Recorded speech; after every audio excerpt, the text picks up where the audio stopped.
What about kickboxing? I want to hear about the kickboxing, the transition, because a lot of people don't understand the different formats. I wasn't. Again, it's the same thing. I didn't know how to do it. I never done it before, and they were gonna pay me money, the same money, because I left Pride. I left my job when I was working at Pride. So when I left Pride, I needed to get paid still. And what happened was the woman that had a child for me was asking for ridiculous money. So I said, well, I ain't fighting no more. I'm going to retire. So I retired, told her I was retired, and then, hang on a minute, you don't have to retire. Go on back. I won't ask for money. So she wanted less money now, and so I went back to fighting. But when I quit Pride, I wasn't going back. At the same time, Kim Wynn got a hold of me. So I said, hey, this is what Pride was paying me. You got to pay me that. You should ask for more because it's different. Kickboxing is fucking. Oh yeah, it's the most painful thing I ever done. Oh my God, life. yeah, it's painful. It is the most painful thing I've ever done in my life, win or lose. Kickboxing. Oh, that style. Why is that? Because you see the guys get kicked. I watch the UFC even nowadays. You see what they're doing. They don't know how important that kick is, or how important a kick in the thigh. Well, now I see them kicking on calves. Oh my God! That kick in the thigh. Oh my God!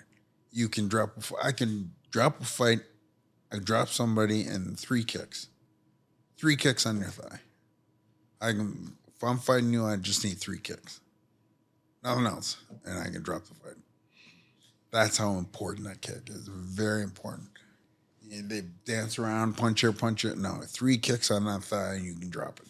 Yeah, and then you got to fight like sometime in the tournament, like 3 fights in one night as well. Yeah. It is painful. I just did a pro wrestling match for Josh Barnett in Japan recently. That's why I forgot. That's why I was there the last time. And his blood sport. It's really fun. And I did it. And the guy fighting some big Japanese guy named Shrek. He kicked me one time, and it still hurts right now. This was like in June. Yeah. Oh. Just like June 22nd. Yeah. And I was laying on my side. I was like, why does my leg hurt? Then I remember, oh shit, I took a big ass kick in that fight. Yeah. Who was training you for kickboxing? Nobody really. When I started, when they asked me to do that, what happened was Pride gave me people to learn how to kickbox. Sorry, not Pride. K1 gave me people, and they gave me a guy named Steve Kalakoda from South Africa. Oh wow. He was Mike Bernardo's trainer, and so he was more of a boxing coach. So they taught me how to box and how to protect from kicking. So I never really kicked that much. I just tried to box. But I saw you kicking people, knocking them out. Though. Yeah, I kicked Don Fryman last night. Here's why. Because Gilbert Yvel went in there one time, and he kicked me in the head right off the bat. Remember that fight? Yeah, I do. He knocked me out. And after I woke up, I said, I want to knock somebody out the same way. And before I left Pride, that's what I knocked out Don that way. Can I tell you about that kick? Yeah. When you got knocked out, a lot of people think it's me.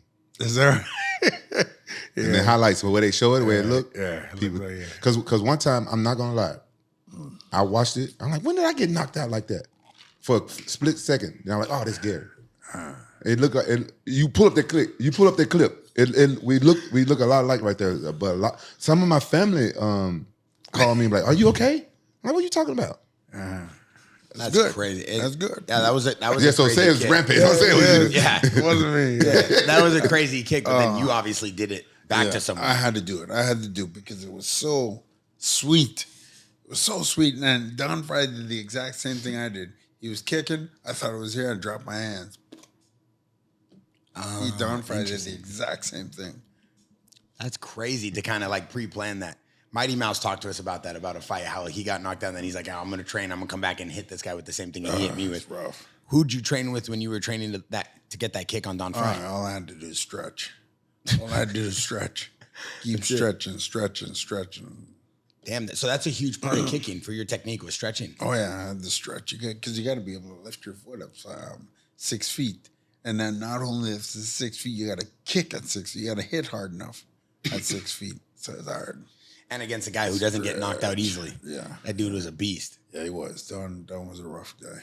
Did you guys have a good relationship? Yeah, we're still doing it. I was talking to him, I think, 2 weeks ago. I tell him and Coleman are really the only people I talk to on a constant basis. Oh, you got a good relationship with Mark Coleman? Mark Coleman, yeah. Wow.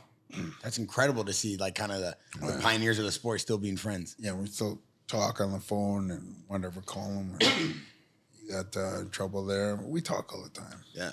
Any of you guys, like, work out together or train or kind of lift weights or do anything, cardio together, anything like that? I live up in Canada. Nothing. No, I live in Canada. Who am I going to train with? Yeah. Yeah, Do you have any equipment in your house or anything like that? No, as a matter of fact, no. I was at Coleman's house just before COVID. I went to his house just before COVID. I can't remember what for, but I went by his house just before COVID. That's it. Damn. That's crazy.